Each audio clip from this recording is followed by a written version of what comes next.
بسم اللہ الرحمن الرحیم۔ اچھا، مولا کے پاس کوئی ایسا علم تھا کہ راتوں رات لکھ پتی بن جاتے ہیں؟ آتا تھا۔ اچھا، راتوں رات کروڑ پتی بن جاتے ہیں؟ نہیں، یہاں نہیں آتا تھا، آتا تھا۔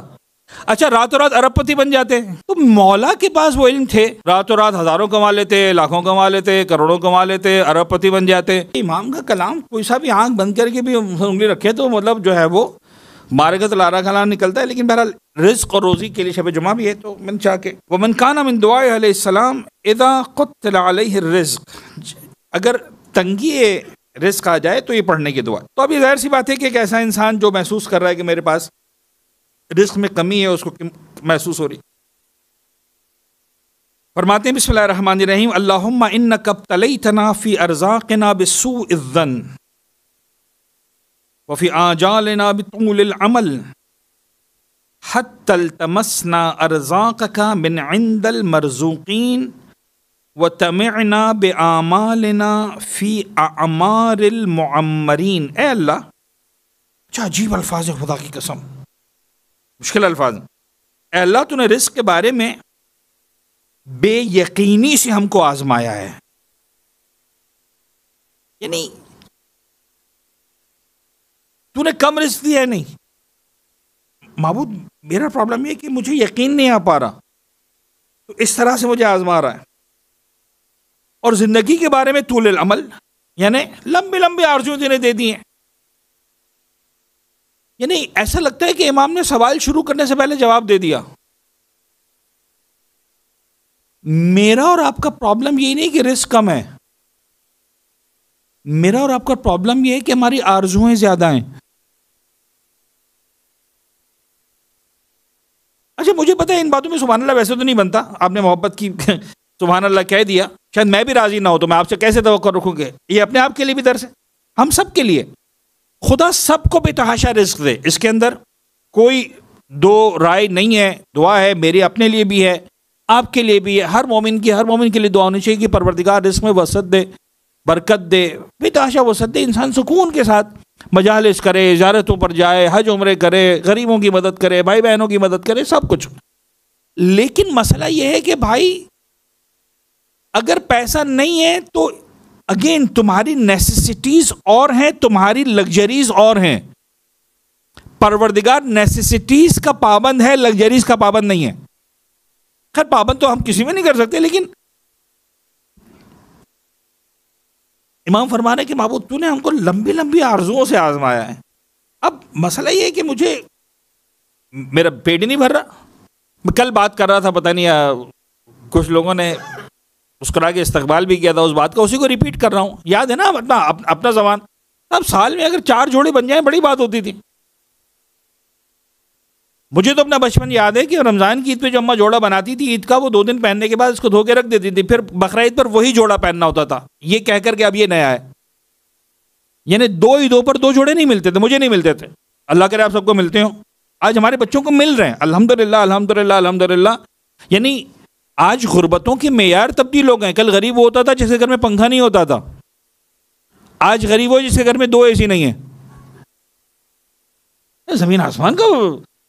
کل غریب ہوتا تھا جس کے پاس سائیکل نہیں ہوتی تھی، آج غریب ہو جس کے پاس 3 گاڑیاں نہیں ہیں۔ صاحب ایک ہی گاڑی ہے دبئی میں، آپ کو پتا ہے صاحب، بڑی اچھا جی آپ غریب ہیں، کیا کر سکتے ہیں، اللہ ہر ایک کو رزق دے۔ ایسا نہیں ایک جملہ مجھے کہنے دے، مجھے نہیں پتا ہے جملہ اس طرح سے صرف سمجھانے کے لیے، مائنڈ سیٹ کو کلیئر کرنے کے لیے ایک سوال پوچھنا چاہ رہا ہوں، سوالات کے جوابات دیجیے گا سادہ سادہ الفاظ میں۔ ہم کہتے ہیں کائنات، مولا کائنات کے پاس کائنات کا ہر طرح کا علم تھا، رائٹ اور رانگ؟ تو وہ علم صرف حلال حرام، نماز روزہ وضو غسل، یا جو آج کل کے دنیاوی معاملات ہیں اس کا بھی علم تھا؟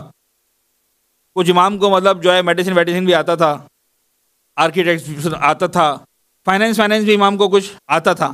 چلیں تو میں تھوڑا سا ایک سوال پوچھ رہا ہوں، کیا امام کو راتوں رات مالدار بننا آتا تھا؟ کوئی سا علم تھا کہ مثلا ایک ہی رات میں مولا کا ہزاروں آ جاتے؟ ہاں یا نا؟ ہاں۔ اچھا، مولا کے پاس کوئی ایسا علم تھا کہ راتوں رات لکھ پتی بن جاتے؟ آتا تھا۔ اچھا، راتوں رات کروڑ پتی بن جاتے ہیں؟ نہیں، یہاں نہیں آتا تھا، آتا تھا۔ اچھا، راتوں رات ارب پتی بن جاتے ہیں؟ تو مولا کے پاس وہ علم تھے، راتوں رات ہزاروں کما لیتے، لاکھوں کما لیتے، کروڑوں کما لیتے، ارب پتی بن جاتے، تو بھائی پھر بنے کیوں نہیں؟ یعنی ہم میں سے کون، مجھ سمیت، میں آپ پہ انگلی نہیں اٹھا رہا ہوں، اپنے آپ پر انگلی اٹھا رہا ہوں، مجھ سمیت کون ہے جس کے پاس کوئی وہ ٹرک ہے کہ راتوں رات کروڑ پتی بن جائے اور پھر بھی نہ بنے؟ ہے کوئی مائی کلال ہاتھ اٹھائے کہ صاحب میں راتوں رات کروڑ پتی بن سکتا ہوں لیکن سر مجھے نہیں بننا؟ یار ہم تو قبلہ کوئی ٹپ وے تو بتا دیں، ممبر سے ہی بتا دیں، سیدھی سیدھی بات ہے. یا میں آپ سے کہہ رہا ہوں کہ بھائی تمہارے پاس کوئی ٹپ ہے تو بتا دو یار، ایسا ہے کہ نہیں ہے؟ تو پھر میرا سوال ہے کہ مولا پھر کروڑ پتی کیوں نہیں بنے؟ چلے میں مثال دے کے سمجھاؤں تاکہ آپ کو اندازہ ہو میں کہنا کیا چاہ رہا ہوں. یہ میرا خیال ہے، ممکن ہے غلط بھی ہو، لیکن ایک جو ایک انڈرسٹینڈنگ ہے، اتنی سالوں سے ہم یہ کتابیں پڑھ رہے ہیں، احادیث پڑھ رہے ہیں، آیات پڑھ رہے ہیں. یہاں پر ایسے لوگ بھی بیٹھے ہوں گے جو الحمدللہ جنہیں خدا نے بہت نوازا ہے، فرض کریں صاحب لاکھوں درہم، ملینز آف درہم ان کے اکاؤنٹ میں رکھے ہوئے ہیں. اب کسی ایک ایسے فرد کو ڈھونڈیں اس ملینر کو جو سگریٹ نہیں پیتا، چڑے جس کو سگریٹ پینے سے، اور یہاں وہ بھی ہوں گے مثال کے طور پر کہ جو جن کا سگریٹ کے بغیر گزارا نہیں ہے. ایسا ہے کہ نہیں ہے؟ اور جب گزارا نہیں ہے تو بعض اوقات جیب میں نہیں ہوتی تو کیا وہ کسی کی جیب میں بھی ہاتھ ڈال دیں گے. یعنی ایسے لوگ عام طور پر شرمندگی پروف ہوتے ہیں. سگریٹ کے معاملے میں کوئی شرم نہیں صاحب، سگریٹ والوں کا قبیلہ الگ ہے. میں خدا کا شکر ہے کہ نہیں ہوں، لیکن میرے دوستوں میں چونکہ رہے ہیں لہٰذا مجھے سمجھ میں آتی ساری باتیں. تو وہ کسی سے بھی یار اجنبی سے بھی بعض اوقات یار بھائی سگریٹ دے دے یار، ایک کش دے دے، ٹھیک ہے نا. اچھا اب یہ ملینر بیٹھا ہوا ہے، میں نے کہا سر یہ سگریٹ پائپ آپ کیوں نہیں پیتے؟ کیا آپ افورڈ نہیں کر سکتے ہو؟ کہے گا قبلہ کیسی بات کرتے ہیں، افورڈ نہیں کر سکتا ہوں میں، پورا کنٹینر اتروا لوں مجھے کوئی مسئلہ نہیں ہے، دنیا کا مہنگا ترین برانڈ منگوا لوں کوئی مسئلہ نہیں ہے، فیکٹریاں لگا لوں کوئی مسئلہ نہیں ہے. آپ کیسی بات کر رہے ہیں، میں ملینر ہوں. میں نے کہا پیتے کیوں نہیں ہے؟ تو وہ جواب دے گا مجھے گھن آتی ہے. جواب ہو گیا سر. میں مولا کائنات سے کہوں مولا جب آپ کو آتا ہے کروڑ پتی بننا تو آپ بنتے کیوں نہیں ہے؟ علی کہے گا مجھے گھن آتی ہے، نہیں اچھا لگتا مجھے کروڑ پتی بننا. اگر کمال ہوتا نا صاحب مال ہونا، آپ یقین یعنی اہل بیت اطہار اس منزل پر ہوتے کائنات میں کوئی ان کا پیسہ گن نہیں سکتا تھا. اور کس طرح سے بانٹا اہل بیت اطہار نے، یعنی حالات اور واقعات کو دیکھیں آپ کو اندازہ ہوگا. یہی چوتھے امام سرکار کے، ہمارا چوتھے امام ہمارا موضوع ہے نا. ایک شخص آیا امام، چوتھے امام کا ہی واقعہ، ایک شخص آیا بلخ افغانستان، وہاں سے آیا کرتا تھا اور ہمیشہ مولا کی خدمت میں کوئی نہ کوئی تحفہ لے کے آتا تھا. ہر سال آتا تھا کوئی تحفے لے کر آتا تھا. اچھا اس دور میں مسافر ہر سال آنا اس کا مطلب مالدار تھا اپنے زمانے کا. اس کی بیوی نے کہا کہ تمہارا امام پتہ نہیں کیسا امام ہے، ہمیشہ لے کے بیٹھ جاتا ہے واپس کچھ نہیں دیتا. اس نے کہا بدبخت مولا ہے وہ، تو کیسی باتیں کرتی ہے؟ کہا ٹھیک ہے میرے ذہن میں کی بات آئی میں نے کہہ دی. اچھا وہ آپس میں میاں بیوی کی بات ہوئی، ختم بھی ہو گئی. آخر معمول آیا امام کی خدمت میں، تحفہ لے کر آئے، تحفے دیے امام کی خدمت میں. امام نے اس دن کہا کہ آج ہمارے ساتھ بیٹھ جاؤ. ٹھیک ہے ہر سال تم آتے ہو، بیٹھ جاؤ.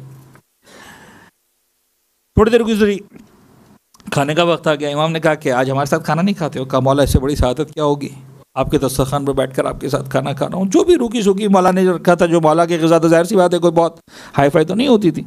اچھا اس دور میں اب آج کل کے دور سے نکلیں گے تو سمجھ میں آئے گا توزیع المسائل والے آداب کہ صاحب ہاتھ دھونا شروع کرو تو مثلا میزبان جو ہے وہ سب سے پہلے ہاتھ دھوئے اور اس کے بعد جناب علی بات ختم ہو، اور پھر جب کھانا ختم کر لیں تو سب سے ادھر والا مہمان پہلے ہاتھ دھوئے اور پھر گھوم کر میزبان کی باری آئے گی. اور ایک الگ آداب ہے کیونکہ اس زمانے میں یہ نلکے ولکے ہوتے نہیں تھے تو پانی وہیں پر لایا جاتا تھا دسترخوان پر، اور وہیں پر جو ایک برتن نیچے ہوتا تھا اوپر ایک برتن ہوتا تھا اور ہاتھ دھلوائے جاتے تھے اس طرح سے. اب یہ دو ہی لوگ تھے تو جو ہے وہ کھانے بیٹھا تھا، جو بھی کھانا تھا کھا لیا. کھانا کھانے کے بعد ہاتھ دھلوانے کی باری آئی تو کہنے لگا تم ہاتھ نہیں دھلوا دیتے ہو؟ کہنے لگا مولا اس سے بڑی سعادت کیا ہوگی آپ کے ہاتھ میں دھلواؤں. اس نے پانی ڈالنا شروع کیا، نیچے برتن رکھا، امام ہاتھ دھو رہے ہیں. تو جب ہاتھ دھلے تو وہ پانی ڈالا. امام نے کہا کہ نیچے کیا جمع ہو رہا ہے؟ کہنے لگا مولا پانی جمع ہو رہا ہے. کہنا اچھا ذرا غور سے دیکھو کیا جمع ہو رہا ہے. کہا مولا پانی نہیں ہے، ہر قطرہ جو گر رہا ہے وہ ہیرے جواہرات موتی مروارید میں تبدیل ہوتا رہا ہے. پانی ڈالتا گیا، ہیرے جواہرات بنتے گئے. امام نے کہا یہ لے جاؤ تاکہ تمہاری زوجہ یہ نہ کہے کہ امام لے کے واپس کچھ نہیں دیتے. میں یہ کہہ رہا ہوں اہل بیت نہیں بتایا، میں ایسا نہیں کہ ایک ہی زاویہ دکھا رہا ہوں. لیکن سر اگر خدا نہ خواستہ آپ کو لگتا ہے کہ پیسہ نہیں ہے نا تو آپ دل چھوٹا نہ کریں، آپ بھی کوشش کریں، ایفرٹس کریں، حلال طریقے سے محنت کریں. پروردگار اس میں برکت دے گا. دعا ہے خدا ہر ایک کے رزق میں برکت دے. لیکن کبھی آپ جب غور کرنے جاتے ہیں تو یہ سمجھ میں آتا ہے اس طرح کے الفاظ سے، مولا کے الفاظ سے، کہ بابا ہمارا مسئلہ نیسیسٹیز سے زیادہ لگژریز کا مسئلہ ہے. ورنہ ایک وقت تھا کہ ہم واقعاً بہت کم پہ راضی تھے. اچھا پروردگار نے انسان کی فطرت رکھی ہے, جس کے پاس پیدل ہوتا ہے وہ کہتا ہے اللہ کے لیے سائیکل مل جائے, سائیکل والا کہتا ہے موٹر سائیکل مل جائے, موٹر سائیکل والا کہتا ہے گاڑی مل جائے, گاڑی والا کہتا ہے ایئر کنڈیشن والی مل جائے, ایئر کنڈیشن آ گئی تو صاحب 4 ویلر مل جائے, 4 ویلر آ گئی تو پوری فیملی کے لیے آ جائے. ارے بھائی کہیں تو آ کے رکو. مسئلہ یہ ہے کہ آج دنیا کا جو مالدار ترین انسان, مجھے نہیں پتا وارن بفیٹ ہے, پتہ نہیں کون ہے, بل گیٹس, پتہ نہیں ہو ایور, جو بھی ہے, کوئی بھی ہوتا ہے, ہمیں سے کیا فرق پڑتا ہے. اس سے جا کے پوچھو جتنا کمانا تھا کما لیا, وہ کہتا نہیں کمایا. تو بھائی یاد رکھنا $200 بلین کے بعد بھی پیٹ نہیں بھرنے والا. کائنات میں کسی کا نہیں بھرا تو میرا اور تمہارا کیسے بھرے گا؟ رب العزت کی بارگاہ میں ہاتھ پھیلانا جو ہے نا وہ کمال کی بات ہے. وہاں آؤ, آ کے مانگو, پھر پروردگار کا کام ہے دینا. اور جناب اچھا تو یہ دعا کے الفاظ میں چاہ رہا ہوں جلدی سے اس کو مکمل کروں. وہ فی آجالنا بطول العمل حتی التمسنا ارزاقک من عند المرزوقین. معبود ہم اس معاملے میں لمبی لمبی آرزوؤں کے چکر میں جب تم نے ہماری آزمائش کی تو ہم رازق کو چھوڑ کر ان لوگوں سے رزق طلب کرنے لگے جن کو تو خود رزق عطا کیا کرتا ہے. عمر رسیدہ لوگوں کی عمریں دیکھ کر ہم بھی درازی عمر کی آرزویں کرنے لگے.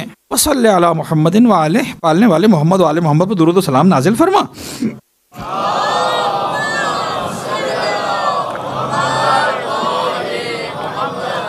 وَهَبْ لَنَا يَقِينًا صَادِقًا. مولا نہیں کہتے پالنے والے کروڑوں دے دیں, ماں فرماتے پالنے والے وہ یقین صادق دے دے کہ بعد ہم ہر جگہ ہاتھ نہ پھیلاتے پھریں. وَأَلْهِمْنَا ثِقَةً خَالِصَةً, اور ہمیں پکا ثقہ یعنی بھروسہ, معبود اتنا پکا بھروسہ دے دے تو عفینا بہا من شدت النصب, کہ ہم اپنے آپ کو تکلیف میں نہ ڈالیں. یعنی کماؤ, محنت کرو, لیکن بعض اوقات کیا ہوتا ہے انسان پیسے کے چکر میں اتنا پڑ جاتا ہے کہ اسے نہ نماز یاد رہتی ہے, نہ روزہ یاد رہتا ہے, نہ خاندان یاد رہتا ہے, نہ ماں باپ یاد رہتے ہیں, نہ اولاد یاد رہتی ہے, نہ بیوی یاد رہتی ہے, نہ شوہر یاد رہتا ہے, نہ امام بارگاہ یاد رہتا ہے, نہ مولا حسین یاد رہتے ہیں. بس دن رات پیسہ کمانے کے چکر میں لگاؤ. تو امام فرمانے کی معبود وہ یقین دے دے تو وہ جو کمپنسیشن ہے نا یقین والا, وہ انسان کو منزل کمال پر پہنچاتا ہے. لہٰذا آپ دیکھیں گے عزیزان گرامی, آپ کو واقعی ایسے لوگ نظر آئیں گے جن کو خدا نے بہت زیادہ نہیں نوازا ہوگا, لیکن ان کے دلوں پر آپ کو کیا, ان کے چہروں پر آپ کو کیا سکون نظر آتا ہے, کیا اطمینان نظر آتا ہے. یعنی آپ 40 کا موقع ہے نا, آپ جائیے گا, دیکھیے گا, اپنی آنکھوں سے ان منظروں کو دیکھیے گا. اور لوگ جاتے ہیں دیکھتے ہیں, جن کو خدا نصیب کرے, پروردگار ہر ایک کو نصیب کرے.